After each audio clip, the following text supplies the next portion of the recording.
ನಾವು ಇದನ್ನು ನಮ್ಮ ಕಡೆ ಗಿಣ್ಣ ಅಂತ ಹೇಳ್ತೀವಿ, ಕೆಲವೊಂದು ಕಡೆ ಗಿಣ್ಣು ಅಂತಾರೆ. ಸರಿ, ನಿಮ್ಮ ಕಡೆ ಏನಂತಾರೆ ಅಂತಂದೇಳಿ ಹೇಳೋದನ್ನು ಮಾತ್ರ ಮರಿಬೇಡಿ, ಕಮೆಂಟ್ ಮಾಡೋದನ್ನು ಮಾತ್ರ ಮರಿಬೇಡಿ. ಒಟ್ಟಿನಲ್ಲಿ ಇದು ಒಂದು ಅಮೃತಕ್ಕೆ ಸಮ ಅಂತಲೇ ಹೇಳ್ಬೋದು ಗಿಣ್ಣನ. ಸರಿ ಅಂತಂದೇಳಿ ಗಿಣ್ಣ ನಾನು ಮಾಡಿದ್ನೋ ಅಥವಾ ಮಾಡಲಿಲ್ವೋ ಏನು ಅಂತಂದೇಳಿ ನೋಡ್ಕೋಬೇಕು ನೀವು ಅಂತಂದರೆ ಕೊನೆಯವರೆಗೂ ವಿಡಿಯೋ ಸ್ಕಿಪ್ ಮಾಡದೆ ನೋಡಿ, ಗೊತ್ತಾಗುತ್ತೆ ನಿಮಗೆ. ಅಥವಾ ಹೇಗೆ ಮಾಡೋದು ಅಂತಂದ್ರೆ ಗೊತ್ತಾಗುತ್ತೆ. ನಿಮ್ಮೆಲ್ಲರ ದಿನ ನಗುವಿಂದ ಸ್ಟಾರ್ಟ್ ಆಗಿ ನಗುವಿಂದ ಎಂಡ್ ಆಗಲಿ. ವಿಡಿಯೋ ನೋಡುತ್ತಿರುವ ಎಲ್ಲ ನನ್ನ ವ್ಯೂವರ್ಸು ನಮಸ್ಕಾರಗಳು. ನಾನು ನಾಗವೇಣಿ ರಾಜೆ. ಈ ಅಮೃತಕ್ಕೆ ಸಮಾನವಾದ ಗಿಣ್ಣನ ಮಾಡೋದು ಭಾಳ ಸುಲಭ, ಗೊತ್ತಿಲ್ಲ ಅಂದ್ರೆ ಭಾಳ ಕಿರಿಕಿರಿ ಆಗುತ್ತೆ. ಹೆಂಗೆ ಮಾಡೋದು ಅಂತಲೇ ಗೊತ್ತಿಲ್ಲ. ಬಟ್ ಎಲ್ಲರೂ ಏನು ಕೇಳಬೇಕು, ಏನು ನಿಮ್ಮ ಫೇವ್ರೇಟ್ ಫುಡ್ಡು ಅಂತಂದೇಳಿ ನಾವು ಕೇಳಿದ್ರೆ ಗಿಣ್ಣ ಅಂತಲೇ ಹೇಳ್ತಾರೆ. ಬಟ್ ಮಾಡೋದೇ ಗೊತ್ತಿರೋಂಗಿಲ್ಲ. ಹಾಗಾಗಿ ಮಾಡ್ಕೊಳೋದು ನೋಡ್ಕೊಂಡ್ರಿ ಅಂತಂದ್ರೆ ನೀವು ಗಿಣ್ಣದ ಹಾಲು ಕೊಟ್ಟಾಗ ಯಾರಾದರೂ ಪಟ್ ಅಂತ ಮಾಡಿಬಿಡ್ಬೋದು. ತುಂಬ ಸುಲಭ, ಬಟ್ ಪ್ರೊಸೀಜರ್ ಒಂದು ಸ್ವಲ್ಪ ಲೇಟ್ ಅನಿಸುತ್ತೆ ಅಷ್ಟೇ. ಇಲ್ಲಿ ನಮಗೆ 1 ಲೀಟ್ರ್ ಹಾಲು ಕೊಟ್ಟಿದ್ರು. ಇದು ನೋಡಿದ್ರಲ್ಲ ನೀವು, ಈಗ ಅದು ಗಿಣ್ಣದ ಹಾಲು. ನನಗೆ ಅದು ಫಸ್ಟ್ ಡೇ ಇದ್ದೆ ಗಿಣ್ಣದ ಹಾಲು, ಗಟ್ಟಿ ಗಿಣ್ಣ ಮಾಡಿರಿ, ಗಟ್ಟಿ ಗಿಣ್ಣದ ಹಾಲು ಅಂತ ಹೇಳಿ ಕೊಟ್ಟಿದ್ರು. ಹಾಗಾಗಿ ನಾನು ಗಟ್ಟಿ ಗಿಣ್ಣ ಮಾಡೋಕೆ ರೆಡಿ ಮಾಡಿದ್ದೆ. ಈಗ ಹಾಗೆ ನಾನು ಏನಂದರೆ 1 kg ಬೆಲ್ಲನ ಇದನ್ನು ಒಡ್ಕೊಂಡು ತಗೊಂಬಂದೆ ನಾನು. ಇಲ್ಲಿ ನಿಮಗೆ ತೋರಿಸ್ತೀನಿ. ನಾನು ಈ ಪಾಕೆಟ್ ಹಿಡ್ಕೊಂಡು ಪಾಕೆಟಲ್ಲಿನ ಹೊಡ್ಕೊಂಬಂದುಬಿಟ್ಟೆ. ಹೆರಿಬೇಕಂದ್ರೆ ಲೇಟ್ ಆಗುತ್ತೆ ಅಂತಂದೇಳಿ ಆ್ಯಕ್ಚುಲಿ ಹೆರಿದು ಹಿಡ್ಕೊಂಡಿರ್ತೀವಿ ನಾವು ಬೆಲ್ಲನ. ಆದರೆ ಅದು ಖಾಲಿ ಆಗಿತ್ತು ಅಂತ ಹೊಡ್ಕೊಂಡು ತೊಗೊಂಬಂದೆ ನಾನು. ಇದು ಫಸ್ಟ್ ಕಿರಣ್ ಬ್ರ್ಯಾಂಡ್ ಎಲ್ಲ ಯೂಸ್ ಮಾಡ್ತಿದ್ವಿ. ಈಗ ಇದು ಬೇರೆ ತೊಗೊಂಬಂದಿದ್ದೀವಿ. ಇದು ಚೆನ್ನಾಗಿರುತ್ತೆ, ಆರ್ಗ್ಯಾನಿಕ್. ಅಂದರೆ ಬೆಲ್ಲ, ಈಗ ಸಕ್ಕರೆ ಎಲ್ಲ ಮಿಕ್ಸ್ ಮಾಡಿಬಿಟ್ಟಿರ್ತಾರೆ, ಬೆಲ್ಲದ ಟೇಸ್ಟೇ ಇರೋಂಗಿಲ್ಲ. ಬೆಲ್ಲ ಅಂತ ನಾನು ಯೂಸ್ ಮಾಡ್ತಾಯಿದ್ರು, ಸಕ್ಕರೆ ಇರುತ್ತಲ್ಲ, ಅದಕ್ಕೆ ನಾನು ಹೇಳ್ತಾ ಇದ್ದೀನಿ. 1 ಲೀಟ್ರ್ ಹಾಲಿಗೆ 1 kg ಬೆಲ್ಲ ಇಲ್ಲ 3/4 kg ಬೆಲ್ಲ ಹಾಕ್ತಾರೆ. ಅವ್ರವ್ರ ಸ್ವೀಟಿಗೆ ಅನುಸಾರವಾಗಿ. ಭಾಳ ಸ್ವೀಟ್ ಆಗಬಾರ್ದು, ಭಾಳ ಕಡಿಮೆನೂ ಆಗಬಾರ್ದು, ಕರೆಕ್ಟಾಗಿರಬೇಕು ಅಂತಂದರೆ ನಾನು ಇಲ್ಲಿ ಏನು ಮಾಡ್ತೀನಿ ಅಂತಂದರೆ ಅರ್ಧ kgಗಿಂತನೂ ಸ್ವಲ್ಪ ಜಾಸ್ತಿ ಆಗ್ತಾನೆ. 3/4 kgಗಿಂತ ಕಡಿಮೆ, ಅರ್ಧ kgಗಿಂತ ಜಾಸ್ತಿ. ನೀವು ನೋಡ್ತಾ ಇದ್ದೀರಾ ಈಗ ಅಲ್ಲಿ ಆ ಪಾತ್ರೆಯಲ್ಲಿ ಹಾಕಿದ್ದು. ಮತ್ತು ಇವಾಗ ಇಷ್ಟು ನಾನು ಇನ್ನೊಂದ್ಸಲ ಬೇಕು ಅಂತ ಅನ್ನಿಸ್ತು ನನಗೆ, ಇಟ್ಕೊಂಡು ಇದನ್ನು ಮತ್ತೆ ಅದನ್ನು ಹೆರಿತಾ ಇದ್ದೀನಿ ನೋಡಿರಿ. ಇದನ್ನು ಇವಾಗ ಚಾಕುದಲ್ಲೇನ ಇಷ್ಟು ಎತ್ತಿಡ್ತೀನಿ ನಾನು ಅರ್ಧ kgಗಿಂತ ಜಾಸ್ತಿ, 3/4 kgಗಿಂತ ಕಡಿಮೆ ಹಾಕ್ತಿದ್ದೀನಿ. ಇದನ್ನು ಸ್ವಲ್ಪ ನೀರು ಹಾಕಿಬಿಟ್ಟು ನಾವು ಇದನ್ನು ಕರಗಲಿಕ್ಕಷ್ಟೇ ಸ್ವಲ್ಪ ನೀರು ಹಾಕಿಬಿಟ್ಟು ಕರಗಿಸ್ಕೋಬೇಕು. ಚೆನ್ನಾಗಿ ಕರಗಿಸ್ಕೊಂಡ್ರೆ ಒಂದೊಂದು ಬೆಲ್ಲ ತುಂಬ ಗಟ್ಟಿರ್ತೈತಿ, ಬೇಗ ಒಡೆಯೋಕ್ಕಾಗಂಗಿಲ್ಲ, ಬೇಗ ಕರಗಂಗಿಲ್ಲ. ಒಂದೊಂದು ಬೆಲ್ಲ ಬೇಗ ಕರಗಿಬಿಡ್ತೈತಿ, ಜಿಗಿಟ್ಟಿರ್ತೈತಿ, ಹೀಗೆಲ್ಲ ಇರ್ತೈತಿ. ಬಟ್ ಈ ಬೆಲ್ಲ ನೋಡ್ರಿ ಭಾಳ ಚೆನ್ನಾಗೈತಿ, ಪಟ್ ಅಂತಂದು ಹೇಳಿ ಕರಗಿಬಿಡ್ತೈತಿ. ಮತ್ತು ನಾವು ಹೆರಿಲೂಬೋದು, ಹಾಗೆ ಜಜ್ಕೊಳ್ಳೋಕ್ಕೂ ಭಾಳ ಈಜಿ ಐತಿ. ನೋಡಿರಿ ಕರಗ್ತಾ ಇದೆ ಆಲ್ಮೋಸ್ಟು. ಮಧ್ಯೆ ಒಂದು ಸಲ ಕೈ ಆಡಿಸ್ತಾ ಇರಿ. ನೋಡಿರಿ ಇವಾಗೆಲ್ಲ ಕರಗ್ಕೊಂಡು ನೊರೆಯಾಗಿ ಬರ್ತಾಯಿದೆ, ಚೆನ್ನಾಗಿ ಕರಗಿದೆ. ಈಗ ಏನು ಅದರಲ್ಲಿ ಬೆಲ್ಲದ ಕಣ್ಣೆ ಏನೇನು ಉಳಿದಿಲ್ಲ. ಇವಾಗ ಒಂದು ಹಾಫ್ ಆನ್ ಅವರ್ ನಾನು ಸ್ವಲ್ಪ ಎತ್ತಿಟ್ಟಿದ್ದೆ. ನಾನು ಸ್ವಲ್ಪ ರೂಮ್ ಟೆಂಪ್ರೇಚರ್ ಬರಲಿ ಅಂತಂದೇಳಿ ಬಿಸಿ ಬೆಲ್ಲದಲ್ಲೇ ಸೇರ್ಸೋದು ಬೇಡ ಹಾಲು ಅಂತ. ನೋಡಿರಿ ಇವಾಗ ಅದು ನಾನು ಹಾಲು ಮಿಕ್ಸ್ ಮಾಡ್ಕೋತಾ ಇದ್ದೀನಿ ಚೆನ್ನಾಗಿ. ಅದರಲ್ಲಿ ಬೆಲ್ಲದಲ್ಲೇ ಹಾಲು ಮಿಕ್ಸ್ ಮಾಡೋಣ ಚೆನ್ನಾಗಿ. ಜಾಸ್ತಿ ಅಂತ ಅನ್ನಿಸ್ತು, ಬಿಟ್ಟು ಮತ್ತು ತಳ್ಳಂಗಿಣ್ಣ ಮಾಡಲೇನೋ ಅಂತ ಸ್ವಲ್ಪ ಯೋಚನೆ ಮಾಡಿದೆ ನಾನು. ಮತ್ತು ಬೇಡ ಬಿಡು, ಅದನ್ನು ಮಾಡೋಕ್ಕೆ ಟೈಮ್ ಬೇಕಾಗುತ್ತೆ ಮತ್ತು ಅದಕ್ಕೂ ಅಂತ ನಾನು ಇದನ್ನು ಬೆಳಗ್ಗೆ ಡ್ಯೂಟಿಗೆ ಹೋಗೋಕ್ಕಿಂತ ಮುಂಚೆ ಮಾಡ್ತಾಯಿದ್ದೆ. ಇದನ್ನು ರೆಡಿ ಮಾಡಿಟ್ಟು ಹೋದರೆ ಸಾಯಂಕಾಲ ಬಂದು ತಿನ್ಬೋದು ಅಂತ. ಮತ್ತು ಗಿಣ್ಣ ಮಾಡಿದ ಮೇಲೆ ಉಬ್ಕೊಂಡೆಲ್ಲ ತಿನ್ನೋ ಹೋಗಿಲ್ಲ. ಅದು ಆಕಳಕ್ಕೆಲ್ಲ ನೋವು ಬರುತ್ತೆ, ಇದಕ್ಕೆ ತೊಡಿಗೆಲ್ಲ ಅಂತಂದು ಹೇಳಿಬಿಟ್ಟು ಅದಕ್ಕೆ ಉಬ್ಕೊಂಡು ತಿನ್ನೋಕ್ಕೆಲ್ಲ ಕೊಡೋಂಗಿಲ್ಲ ನಮ್ಮ ಕಡೆ ಎಲ್ಲ. ಇದನ್ನು ನೀವು ಹಾಗೆ ಮಾಡ್ತೀರಾ ಅಂತಂದು ಹೇಳಿ ನೋಡಿದ್ರೆ ನನಗೆ ಕಮೆಂಟ್ ಮಾಡಿ. ಅದ್ರ ಸಂಬಂಧ ತಣ್ಣಗಾಗಿರ್ತೈತಿ, ಬೆಳಗ್ಗೆ ಮಾಡಿಟ್ರೆ ಸಾಯಂಕಾಲ ತಿನ್ಬೋದು ಆರಾಮಾಗಿ ಅಂತಂದೇಳಿ ಒಂದು ಸ್ವಲ್ಪ ನಾವು ಗಿಣ್ಣ ಎಲ್ಲ ಬೇಗ ಮಾಡಿಟ್ಬಿಡ್ತೀವಿ. ಅಂದರೆ ಉಬ್ಕೊಂಡು ತಿನ್ನೋದು ತಪ್ಪುತ್ತೆ ಅಂತ, ಉಬ್ಲೂಬಾರ್ದು ಅಂತ. ಅದಕ್ಕೆ ಈಗ ನಾನು ಇದನ್ನು ಇಷ್ಟೆಲ್ಲ ಕಲಿಸ್ತಿರಲ್ಲ, ಮಿಕ್ಸ್ ಮಾಡ್ತಿರಲ್ಲ, ಇವಾಗ ನೀವು ಇದು ಟೇಸ್ಟ್ ನೋಡಿರಿ, ಒಂದು ಸ್ಪೂನಷ್ಟು ಟೇಸ್ಟ್ ನೋಡಿರಿ.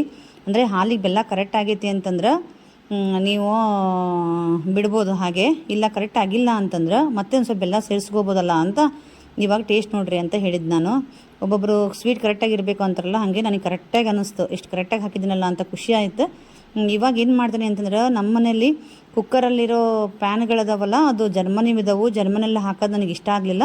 ಅದ್ರ ಸಂಬಂಧ ನಾನು ಈ ಥರ ಡಬ್ಬೆ ತೊಗೊಂಡಿದ್ದೀನಿ. ಹಾಗೆ ಇಲ್ಲಿ ಏಲಕ್ಕಿ ಮತ್ತು ಲವಂಗ ಪೌಡ್ರ್ ನಾನು ಮಾಡಿಟ್ಕೊಂಡಿದ್ದೆ, ಅದನ್ನು ಸೇರಿಸ್ಬಿಟ್ಟು ಮಿಕ್ಸ್ ಮಾಡ್ತಾಯಿದ್ದೀನಿ. ಹಾಗೆ ಒಣ ಶುಂಠಿ ಪೌಡ್ರ್ ಅದನ್ನು ಕೂಡ ನಾನು ಮನೇಲೇ ಮಾಡಿಟ್ಕೊಂಡಿರ್ತೀನಿ. ಅದನ್ನು ಕೂಡ ನಾನು ಸ್ವಲ್ಪ ಸೇರಿಸ್ಬಿಟ್ಟು ಮಿಕ್ಸ್ ಮಾಡ್ಕೊತೀನಿ. ಒಳ್ಳೆ ಫ್ಲೇವರ್ ಬರುತ್ತೆ ತಿನ್ನಬೇಕಾದ್ರೆ ಅದಕ್ಕೆ. ಮತ್ತು ಈ ಥರ ಬಾಕ್ಸ್ಗಳನ್ನು ತಗೊಂಡ್ಬಿಟ್ಟು ನಾನು ಒಂದು ಕೆಳಗಡೆ ಚಿಕ್ಕದು ಮೇಲ್ಗಡೆ ದೊಡ್ಡದು ನಾನು ಕುಕ್ಕರಲ್ಲಿ ಇಡ್ತೀನಿ. ಇವಾಗ ನಿಮ್ಮ ಕಡೆ ಸ್ಟೀಲಿನ ಪ್ಯಾನ್ಗಳಿದ್ರೆ ಅದರಲ್ಲಿನ ಹಾಕಿಟ್ಕೊಳ್ರಿ, ಚೆನ್ನಾಗಾಗುತ್ತೆ. ಈಗ ಒಂದು ಬೇಳೆ ಒಂದು ಅನ್ನ ಅಂತೆಲ್ಲ ಮಾಡ್ತಿರಲ್ಲ ಹಾಗೆ. ನಮ್ಮದು ಜರ್ಮನದಿತ್ತು, ಅದ್ರ ಸಂಬಂಧ ನಾನು ಈ ಥರದ ಬಾಕ್ಸ್ಗಳನ್ನು ತೊಗೊಂಡಿದ್ದೀನಿ. ಈಗ ಎರಡಕ್ಕೂ ಒಂದು ಅರ್ಧ ಹಾಕ್ಕೊಂಡ್ಬಿಟ್ಟು ನಾನು ತೋರಿಸ್ತೀನಿ ನೋಡಿರಿ. ಇವಾಗ ಎರಡಕ್ಕೂ ಒಂದೊಂದು ಅರ್ಧ ಹಾಕಿಬಿಡ್ತೀನಿ. ನಾನು ಇದಕ್ಕೆ ಹಾಕಿಬಿಟ್ಟು ಹಾಲು ನಾನು ಬೇಯ್ಲಿಕ್ಕೆ ಇಡ್ತೀನಿ. ಈಗ ಅದಕ್ಕಿಂತ ಮೊದಲು ನಾನು ಕುಕ್ಕರ್ ತೊಗೊಂಡ್ಬಿಟ್ಟು ಕುಕ್ಕರಲ್ಲಿ ಕೆಳಗಡೆ ನಿಮಗಿದು ಗೊತ್ತೇ ಇರುತ್ತೆ, ಕಪ್ಪಾಗಬಾರ್ದು ಅಂತ ಒಂದು ನಿಂಬೆಹಣ್ಣು ಹೋಳು ಅಥವಾ ಹುಣಸೆ ಹಣ್ಣಿನ ತೊಳೆ ಏನಾದರೂ ಹಾಕ್ಕೊಳ್ರಿ, ಅಂದರೆ ಅದು ಕಪ್ಪಾಗಂಗಿಲ್ಲ. ಹಾಗೆ ಒಂದು ರಿಂಗ್ ಇಟ್ಬಿಟ್ಟು ನಾನು ಸಿಂಬಿ ಅಂತವಲ್ಲ, ಸಿಂಬಿ ಇಟ್ಬಿಟ್ಟು ಈಗ ಚಿಕ್ಕ ಬಾಕ್ಸ್ ಕೆಳಗಿಟ್ಟು ದೊಡ್ಡ ಬಾಕ್ಸ್ ನಾನು ಮೇಲ್ಗಡೆ ಇಡ್ತೀನಿ. ಈ ಥರ ಬಾಕ್ಸ್ಗಳನ್ನ ಇಟ್ಟರೆ ಒಂದು ಸ್ವಲ್ಪ ಹುಷಾರು, ನಿಧಾನಕ್ಕೆ ಇಡ್ರಿ. ಚೆಲ್ಲಿ ಹೋಗ್ಬಿಟ್ರೆ ಹಾಲು ಅಮೃತ ಸಿಗೋದಿಲ್ಲ, ಅದಕ್ಕೆ ಹೇಳ್ತಾ ಇದ್ದೀನಿ. ಪ್ಯಾನ್ಗಳಾದರೆ ಪ್ರಾಬ್ಲಮ್ ಇಲ್ಲ ನಿಮಗೆ, ಅದು ಪ್ಯಾನಿಗೆ ಒಂದು ಕ್ಯಾರಿಯರ್ ಎಲ್ಲ ಬರುತ್ತಾ, ಈಸಿ ಆಗಿಬಿಡ್ತೈತಿ. ಅದಕ್ಕೆ ನಾನು ಹೇಳ್ತಾ ಇರೋದು. ಈ ಥರ ಇಟ್ಬಿಟ್ಟು ನಾನು ಇಲ್ಲಿ 10-15 ನಿಮಿಷ ಇದನ್ನು ಬೇಯಿಸ್ಕೋಬೇಕು. ಬೇಯಿಸ್ಕೊಂಡು ಏನು ಕೇಕ್ ಅದೆಲ್ಲ ಮಾಡ್ತಿರಲ್ಲ, ಒಂದು ಫೋರ್ಕೋ ಅಥವಾ ಒಂದು ಏನದು ಸ್ಟಿಕ್ ಟೂತ್ ಟಿಕ್ ಅಥವಾ ಏನಾರ ಹಿಂಗೆ ಸ್ಪೂನು ಅಥವಾ ಇಟ್ಟು ನೋಡ್ಕೊಂಡ್ರೆ ಬೆಂದತ್ತೋ ಇಲ್ಲೋ, ಗಟ್ಟಿ ಆಗೈತೋ ಇಲ್ಲೋ, ಕರೆಕ್ಟಾಗಿ ಅದಕ್ಕೆ ಹತ್ತೆ ಇದ್ರೆ ಬೆಂದತಿ ಅಂತ ಅರ್ಥ. ನಾನು ನೆನಪಿಡ್ಕೊಳ್ರಿ, ವಿಶಿಲ್ ಹಾಕಬೇಡ್ರಿ. ಒಂದೊಂದು ಸಲ ಮರ್ತಾರಿ ವಿಶಿಲ್ ಹಾಕಿಬಿಡ್ತೀರಿ, ವಿಶಿಲ್ ಇರುತ್ತಲ್ಲ, ನೆನಪಿನ ತೆಗೆದು ಇಟ್ಕೊಳ್ರಿ. ತೆಗೆದಿಟ್ಬಿಟ್ಟು ಟೈಮ್ ನೋಡಿಕೊಂಡು ಒಂದು 10-15 ನಿಮಿಷ. ಮತ್ತು ಒಂದು ಸ್ವಲ್ಪ ಬೆಂದಿಲ್ಲಪ್ಪ ಅಂತಂದ್ರೆ ಮತ್ತೊಂದು ಸಲ ನೀವು ಮತ್ತೊಂದು ಸಲ ಒಂದು 5-10 ನಿಮಿಷ ಇಡ್ಬೋದು. ಆ ಥರ ತೆಗೆದು ನೋಡ್ಕೊಂಡು ಕುಕ್ಕರಲ್ಲಿ ವಿಶಿಲ್ ಬರೋ ಜಾಗದಲ್ಲಿ ಏನಂದರೆ ದೊಡ್ಡಕ್ಕೆ ಹೊಗೆ ಬರುತ್ತೆ, ಆವಾಗ ಇದು ಬಂದಿದೆ ಅಂತ ಅರ್ಥ. ನಾನು ಇಡ್ಲಿ ಎಲ್ಲ ಇದೇ ಥರ ಮಾಡ್ತೀನಿ, ಅದು ಬರ್ತಾ ಇರಬೇಕಾ ತೆಗಿತೀನಿ ನೋಡಿರಿ. ಆ ಥರ ಬಂದಿದೆ ಅಂತಂದೇಳಿ ಫೋರ್ಕ್ ಇಟ್ಟು ನೋಡೋಣ ಅಂತಂದರೆ ಇದು ಗಟ್ಟಿ ಗಿಣ್ಣ ಅಲ್ಲ, ಗಿಣ್ಣನೂ ಆಗಿಲ್ಲ. ಏನಂದರೆ ಹಾಲು ಬೆಲ್ಲ ಹಂಗೆ ಮಿಕ್ಸ್ ಮಾಡಿ ಇಟ್ಟರ್ಗತಿ ಕಾಣಿಸ್ತಾ ಇತ್ತು. ಸರಿ ಅಂತ ಬೇಜಾರು ಮಾಡಿಕೊಂಡು ಟೈಮ್ ಬೇರೆ ಇಲ್ಲ ಏನು ಮಾಡಲಿಕ್ಕೆ ಅಂತ ಇನ್ನೊಂದು 10 ನಿಮಿಷ ಮತ್ತೆ ಸ್ಟೀಮ್ ಮಾಡಿದ್ರಾಯ್ತು ಅಂತಂದು ಹೇಳಿಬಿಟ್ಟು ಇಟ್ಟೆ. ನಾನು ಇಟ್ಟು ಸಾಯಂಕಾಲ ಬಂದು ನೋಡಿದ್ರಾಯ್ತು ಅಂತಂದೇಳಿ ನಾನು ಸುಮ್ಮನೆ ಇಟ್ಟು 10 ನಿಮಿಷ ಆಮೇಲೆ ಬಂದ್ ಮಾಡಿ ಸೈಡ್ ಇಟ್ಟಿದ್ದೆ. ಸರಿ ಸಾಯಂಕಾಲ ಬಂದ ಮೇಲೆ ನೋಡೋಣ ಅಂತಂದೇಳಿ ನೋಡ್ತಾ ಇದ್ರೆ ನನಗೆ ಇಷ್ಟು ಖುಷಿ ಆಯಿತು ಅಂತಂದ್ರೆ, ನಮ್ಮ ಕಡೆ ಇಲ್ಲ ಇದು ಸೆಕೆಂಡ್ ಡೇ ಹಾಲು ಆಕಳ ಇಳಿದಿರುತ್ತಲ್ಲ, ಸೆಕೆಂಡ್ ಡೇ ಹಾಲು ಥರ್ಡ್ ಡೇ ಹಾಲಿಗೆ ಈ ಥರ ಮಾಡಿರ್ತಾರೆ, ಚೆನ್ನಾಗಿರ್ತೈತಿ, ಇನ್ನೂ ಗಿಣ್ಣದ ಹದ ಇರ್ತೈತಿ ಅಂತಂದು ಹೇಳಿ ಬಂದು ನೋಡೋದ್ಲೆ ಖುಷಿಯಾಗಿ ನಾ ಹಾಗೆ ಒಂದು ಬಟ್ಲ ಹಾಕ್ಕೊಂಡು ತಿಂದೇ ಬಿಟ್ಟೆ. ನಾನು ಯಾರ್ಯಾರ ಬಾಯಲ್ಲೆಲ್ಲ ನೀರು ಬರ್ತಾಯಿದೆ ಅಂತ ಹೇಳ್ರಿ, ನನ್ನ ಬಾಯಲ್ಲಂತೂ ನೀರು ಬಂತು, ಅದಕ್ಕೆ ಒಂದು ಬಟ್ಲನ ಹಾಕ್ಕೊಂಡು ತಿಂದು ಆಮೇಲೆ ತೋರಿಸ್ತಾ ಇದ್ದೆ ನಿಮಗೆ ವಿಡಿಯೋ.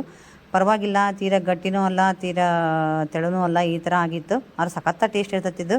ನಾನು ಮೊದಲು ತೆಳ್ಳನ ಗಿಣ್ಣ ಎಲ್ಲ ಅಪ್ಲೋಡ್ ಮಾಡಿದ್ದೆ, ನನ್ನ ಅಕೌಂಟಲ್ಲಿ ಐತಿ ನೋಡ್ಕೊಳ್ರಿ. ಅವಾಗೆಲ್ಲರೂ ಗಟ್ಟಿ ಗಿಣ್ಣ ತೋರಿಸ್ಬೇಕಿತ್ತು, ಗಟ್ಟಿ ತೆಳ್ಳನ ತೋರಿಸ್ಬೇಕಿತ್ತು ಅಂದಿದ್ರು, ಅದಕ್ಕೆ ನಾನು ತೋರಿಸಿದ್ದೀನಿ. ಇದೇ ಥರ ಮೆಥಡ್ ಗಟ್ಟಿ ಗಿಣ್ಣ ಮಾಡ್ಕೊಳ್ಳೋದು, ಬಟ್ ಹಾಲಿನ ಮೇಲೆ ಡಿಪೆಂಡು. ಹಾಲು ಗಟ್ಟಿದ್ರೆ ನಾನು ಏನು ತೋರಿಸಿದ್ದೀನಲ್ಲ ಇದೇ ಥರ ಮಾಡಿ ಕರೆಕ್ಟಾಗಿ ಬರುತ್ತೆ. 10 ನಿಮಿಷ ಇಡ್ರಿ, ಅವಾಗ ಗಟ್ಟಿ ಹಾಲಿದ್ರೆ. ನಾನು ಗಟ್ಟಿ ಇಲ್ಲ ಅನ್ನೋದಕ್ಕೆ ಒಂದು 10 ಮತ್ತು 10 ನಿಮಿಷ ಅಂದರೆ ಒಂದು 20 ನಿಮಿಷ ಮಾಡಿದ್ದೀನಿ ನಾನು ಸ್ಟೀಮು. ಸಖತ್ತಿತ್ತು. ಈ ವಿಡಿಯೋ ನಿಮಗೆ ಗಿಣ್ಣದ್ದು ಅಮೃತ ನಿಮಗೆ ಇಷ್ಟ ಆಯಿತು ಅಂದರೆ ಲೈಕ್ ಮಾಡೋದನ್ನು ಮರಿಬೇಡಿ, ಕಮೆಂಟ್ ಮಾಡಿ, ನಿಮ್ಮ ಫ್ರೆಂಡ್ಸ್ಗೆಲ್ಲ ಶೇರ್ ಮಾಡಿ. ಇನ್ನೂ ನನ್ನ ಚಾನಲ್ ಸಬ್ಸ್ಕ್ರೈಬ್ ಮಾಡಿದೆ ಹಾಗೆ ನೋಡ್ತಿದ್ದೀರಾ ಅಂದರೆ ಪ್ಲೀಸ್ ಸಬ್ಸ್ಕ್ರೈಬ್ ಮಾಡ್ಕೊಳ್ರಿ.